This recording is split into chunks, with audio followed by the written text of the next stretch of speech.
Might I have all of the Triton Marching Band personnel please stand up?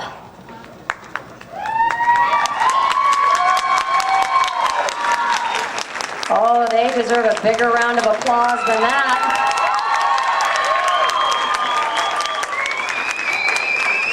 Playing that march just that way while marching and maneuvering down the street and maintaining complete and total diagonals, military style, earned them a first at the Camarillo Christmas Parade.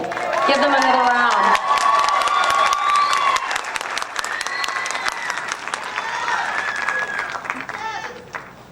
And by the way, that is actually, the Footlifter March has been dedicated to Grandma Yearly, who is out in the audience. This is from Gabriel and Margaret. They are so glad that you're here. So they asked me to dedicate that to you. I love you, Grandma.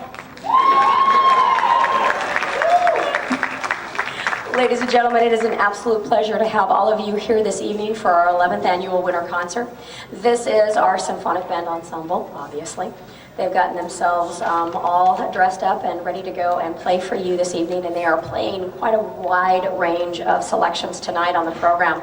What you heard first, of course, was the Footlifter March, and that was done by Henry Fillmore. It was actually one of the first times that I'd used a Fillmore march as opposed to an actual Sousa march. Usually I'm mostly of a traditionalist, and I typically choose Sousa for my performance marches, but I'm so glad I had the opportunity to do the Footlifter March because it was indeed quite a treat. The Triton Marching Band personnel actually spent nearly 3 months perfecting that march, and obviously they've done us proud with that particular march. Right now, though, we're going to swing into full symphonic gear. And before we get started, just a couple of announcements and some reminders. Number one, please turn off all your cell phones, if you would, so we can have your undivided attention for the next 35 minutes. Number two, we ask that after every selection you applaud uproariously and just give it a huge round of applause. So let's practice that now. Let's hear your round of applause as if they finish playing.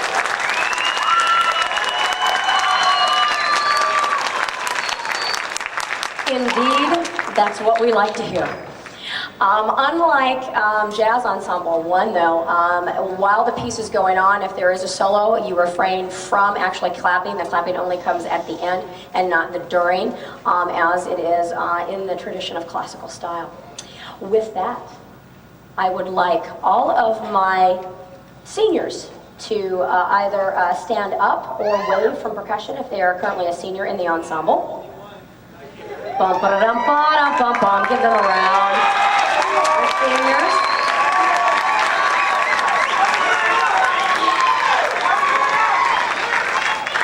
Most have actually been in the symphonic band ensemble since their freshman year. Please take a seat, seniors. They're going to be so happy when the new year comes and it's 2012. It's always exciting. They're like on the countdown at that point in January. Oh, this many days until graduation. Can I have all of my juniors please stand or wave from percussion, please? Give them a round of applause.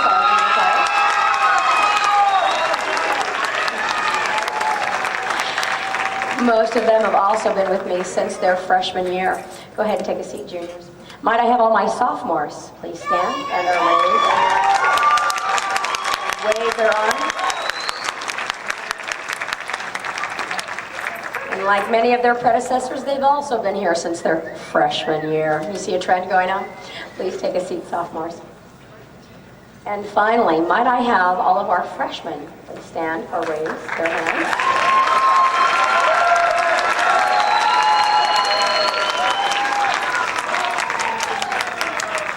Our newest members who have been working very, very hard to make the transition between junior high and high school. I would like the freshmen to go ahead and take a seat. And I would like anybody who has started a new instrument this semester or at the beginning of this year to please stand for a moment. Give them a round of applause.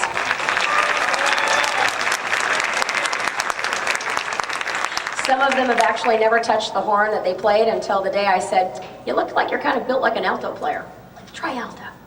And find success there. But we are indeed very lucky to have all of you here to enjoy our wonderful 11th annual concert. And we're going to begin with a wonderful piece by Mr. Nolan called Shipwrecked.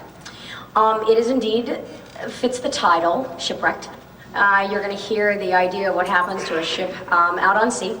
The encounterment of the mysteriousness of, ooh, something's about to happen, to the idea of actually shipwrecking, and then you're going to hear something very different, kind of a different tail end section that you aren't expecting. You're going to hear a little something of another classical piece that's actually inserted in the middle of this. Why he did this, I don't know to this day.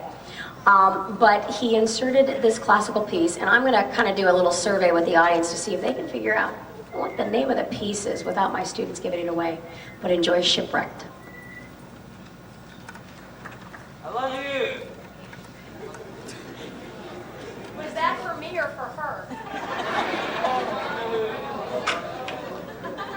It was for you, Miss Rogers.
name that tune.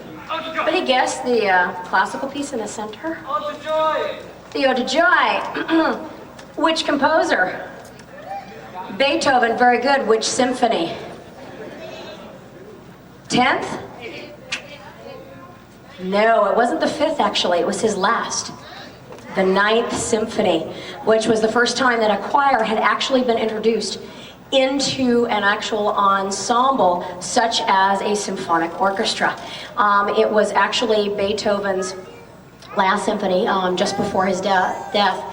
And actually, when it was first premiered with combination of an overall choir, SATB choir, and the actual symphonic orchestra ensemble, Beethoven was completely and totally, he'd been deaf for many, many years, and even deaf when he composed it. And he actually didn't understand the audience reaction because he stood up at the end when he was motioned to do so, and he could not hear the applause around him. They actually had to physically turn him around so he could actually see the applause of everyone and around him, all of his peers and other musicians, to just other audience members who loved the idea of classical music and celebrated everything that Beethoven had done. Absolutely, but it was his 9th symphony, which included the Ode to Joy chorale section. Very good, we got that one. Pass. Yeah. All right, Shipwrecked, we hope you enjoyed that. And we're gonna move to another piece called Reminiscence. It's meant to be a reflective piece to remind you of the past. When you reflect and you reminisce on the past, sometimes it brings out very positive thoughts, and sometimes it brings out some negative things within your life. But the idea of this piece is to actually reflect and really think about the life that you live and the life that you lead. With my musicians, this was a very, very tough piece. This is an upper high school, early college level piece. It incorporates and adds in different kinds of accidentals that many of my students had never encountered before. And as you probably saw students coming home at night going, I still can't do this line, and Mr. Rogers wants me to get it right. I was very insistent when wrong notes happened, or the idea if lines were not flowing and moving, to make sure that I critically assessed and said, nope, that's still not correct. With flutes, we need to get this right again, or clarinets, or trumpets, we gotta watch the centrist, we gotta watch this attack, etc., etc. So you're gonna find these musicians really paying attention and focusing in on me at the podium, but we hope that they give you the idea of reminiscence. Please enjoy.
they definitely do a band director proud. Please give them another round of applause. That was absolutely gorgeous.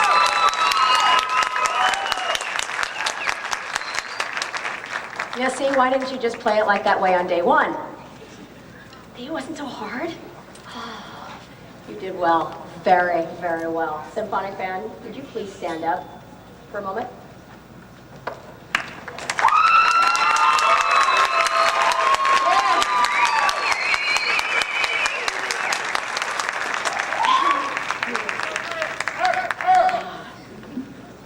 They're a little bit of exercise.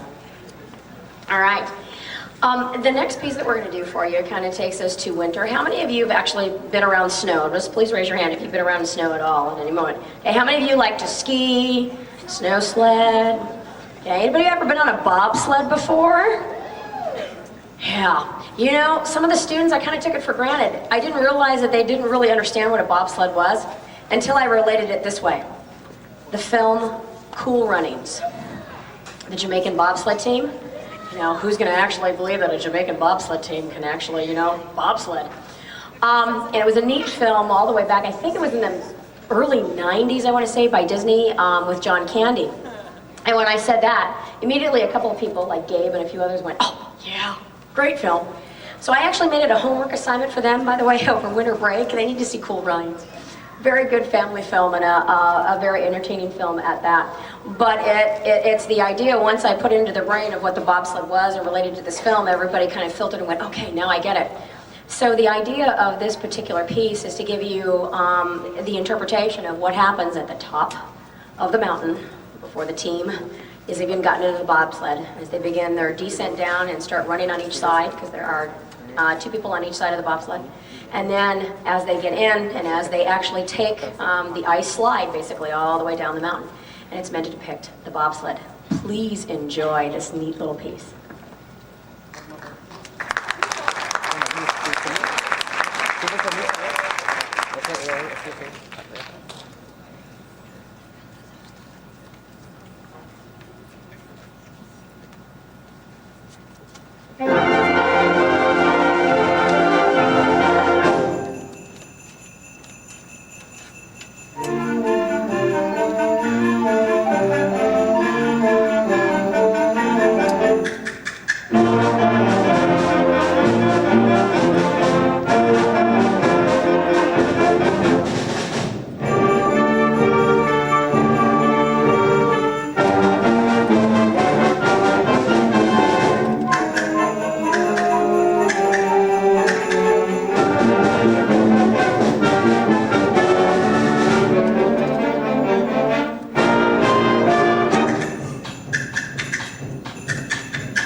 Wasn't that a neat little piece? Makes you want to go out and play out in the snow and, build, snowmen and snow angels and everything else in between. This next piece is a neat one by Claude T. Smith. Claude T. Smith was a composer in the 80s and 90s, where he built his biggest bulk of his music. And Windstar Concert Overture has been one of the staples of his literature for concert and symphonic ensembles ever since. And it's a beautiful, beautiful piece that he has composed and created. And it's built off of one rhythmic pattern. Da-da-da. And most of my students are used to seeing that pattern as da-da-da or da-da-da instead of da-da-da, to where they actually have to separate out, speed up the first part of the note, hold the middle part, and then speed up the last part of the note. And it took a while for the group to actually gravitate and grasp on to actually how to play that rhythmic pattern and make it come out. In jazz, we call patterns like that, when they appear in small forms like that, a riff. In concert ensemble, it's just the designated pattern of the particular ensemble, and they have to pay attention to it every single time that it comes up, and make sure that they tongue it and correctly attack it. So pay attention to that particular rhythmic pattern. And then Smith, as always, designs a middle section that's very flowing and very quaint, but it's in an unusual key, and many of my students really had to learn how to pay attention to the concert key of G and get used to that idea of that concert F sharp as opposed to F natural. And then, of course, the concert B natural as opposed to B flat. Everything's raised by 1/2 step. Please enjoy Claude Smith Windstar Concert Overture.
Please give Maya another round of applause for her bassoon solo.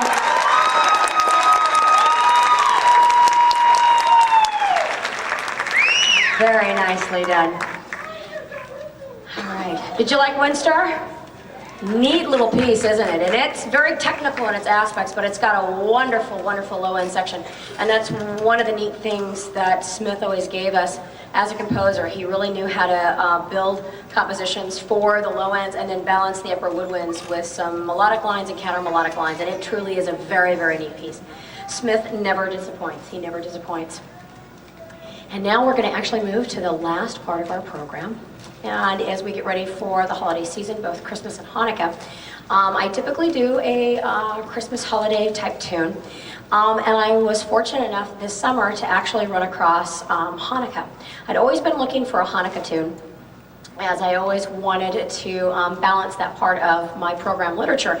But I could never find anything beyond choir selections that were dreidel, dreidel, etc. And so I finally stumbled upon this particular piece, and it's absolutely gorgeously done, and it incorporates many aspects of the Festival of Lights for Hanukkah and the idea of the Hanukkah celebration in general, beyond just dreidel, dreidel, but has many, many of the other traditional Hebrew tunes included in it, and it's absolutely brilliantly done, and I'm so glad that I was able to finally find this particular piece. Tonight we're going to actually feature Jeff Beretta on clarinet.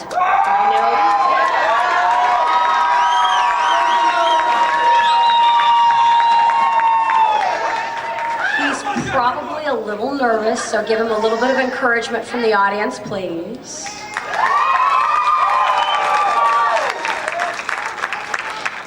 Jeff, along with 3 other musicians, actually auditioned for the part of the solo so they can do it within traditional Jewish culture.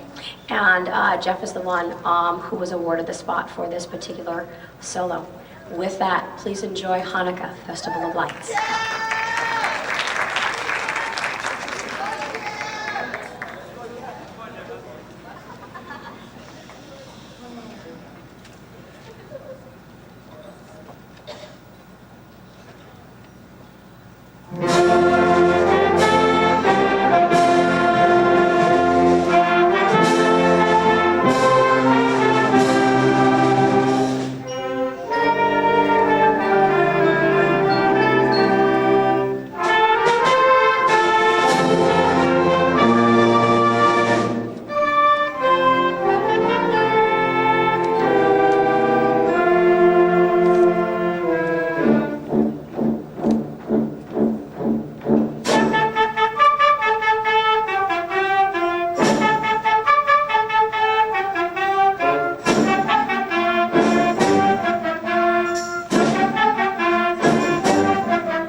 As they say in Italy, Jeff, bravissimo.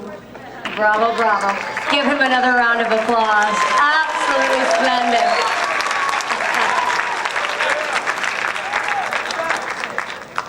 And now, Mom and Dad, I know more than anything, you want to snap your photos of this outstanding group, don't you?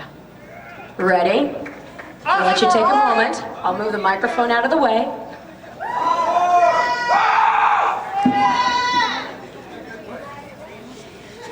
Snap away. Go for it.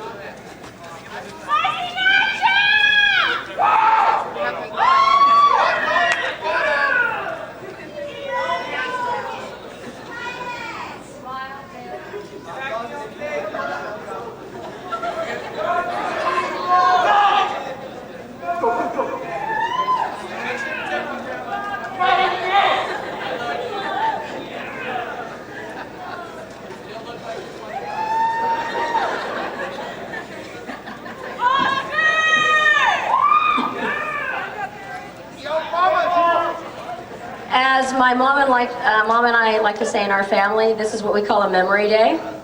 And for you, it's a memory evening. Take all the photos you want. We can be here all night. Take them.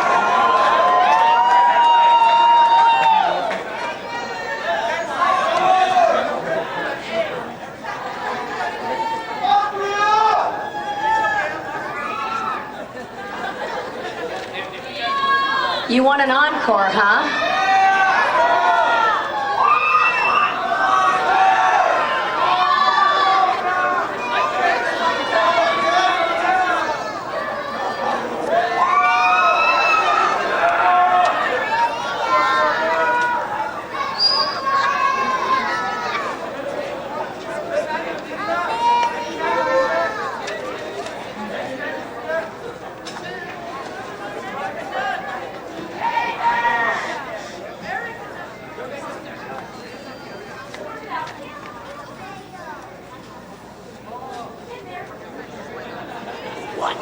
We didn't honestly expect an encore. This is wonderful.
called Christmas on the Town, and that earned us a second place at Oxnard Christmas Parade. Give them another round of applause, please.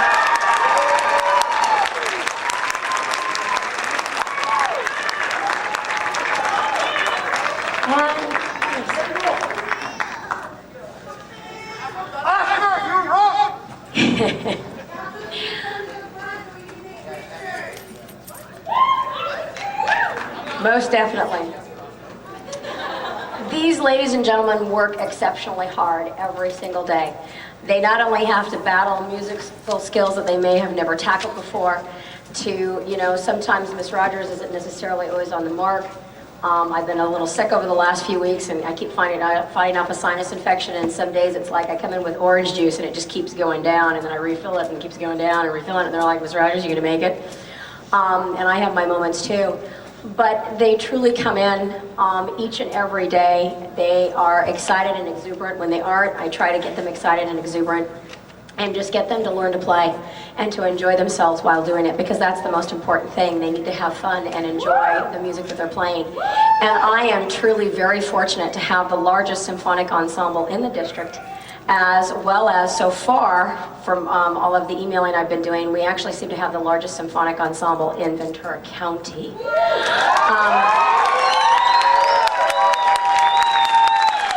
Which always makes a band director really proud, and then I get bragging rights.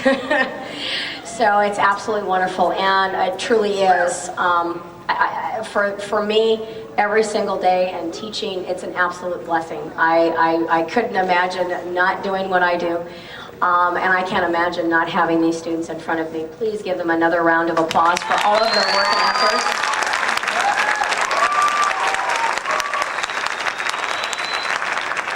And we will be coming back to you next spring with lots more concerts, including hosting I think we're up to our 7th or 8th.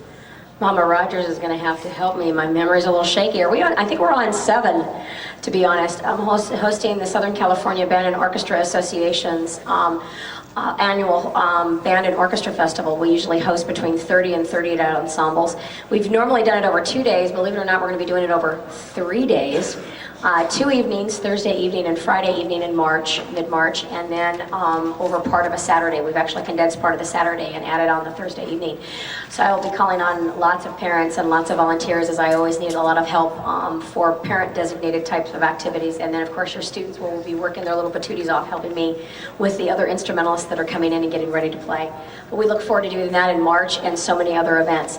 Thank you so very much for coming out. We have enjoyed having you, and I hope you've enjoyed having us. And we will see you in the spring. I will definitely, tell your students, you are to come forward if they want a picture on the edge of the stage. And Oscar, would you please stand up, please? Yes, this is Oscar. And Oscar is kind enough to be our donations coordinator for the symphonic band, and so he often comes around and he is asking for anybody who wishes to give donations. So if you wish to see Oscar and obviously donate to this wonderful ensemble, you are more than welcome to. We love donations, obviously.